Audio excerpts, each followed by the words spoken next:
Hey y'all, welcome back to MK3 Firearms and to a very special high power project. We actually are doing this one for 1911 Syndicate. Check them out on YouTube. They got great content and this will soon be part of their content. Now this pistol started off life as a clone. Of course, the Springfield SA-35, or the high power clone that they make. Great pistol. We love them. We love that it's American made. And yeah.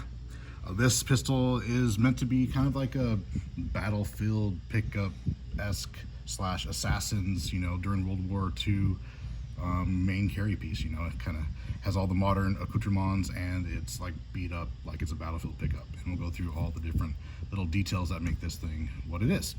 So of course this was a new in box Springfield SA-35 that Springfield shipped us for the Syndicate, and we basically had a little bit of free run on it.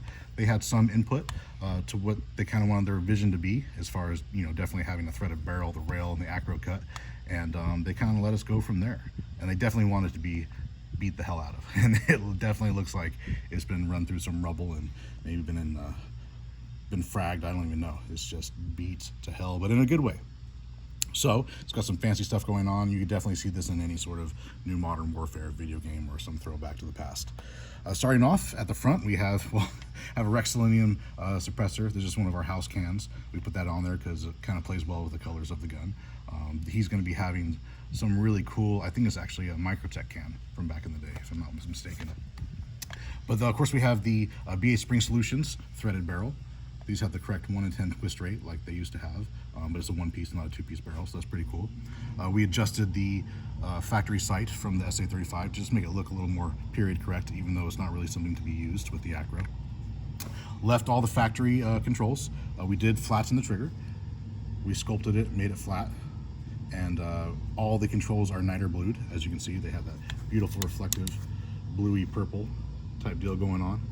And that'll quickly wear as they touch it and shoot it a lot. It'll wear into itself and kind of start turning silver and high polished chrome looking parts throughout. So it'll kind of, basically as it wears in, it'll look a lot more themed with the pistol and how beat up it is.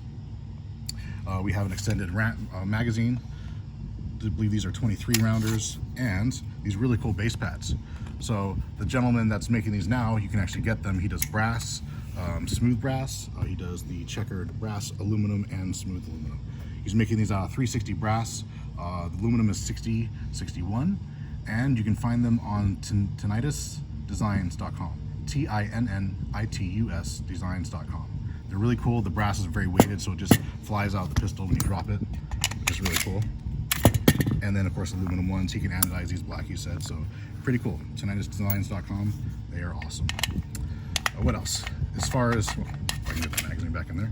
As far as the weathering, we basically just did a 3-color Cerakote and we wore this through, beat the living hell out of it. As you can see, it looks like honest wear, which is really cool. We figured out how to do that.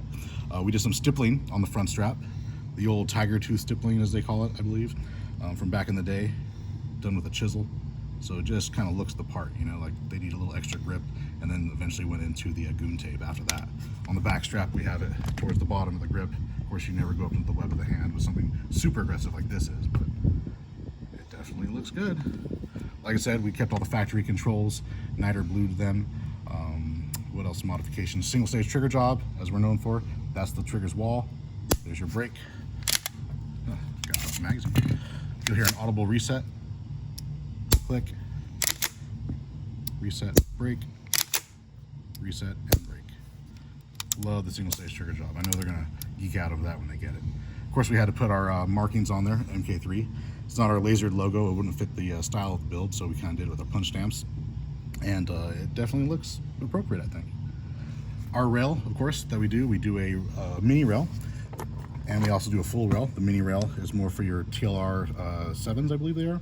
And then the full rails for like your X300s and larger lights underneath. But it definitely works well. Give you the sight picture for the acro.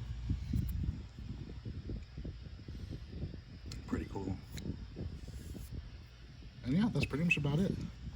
It's just a battlefield pickup, beat to hell, Browning high power, apocalyptic, World War II, assassins, whatever you want to call it.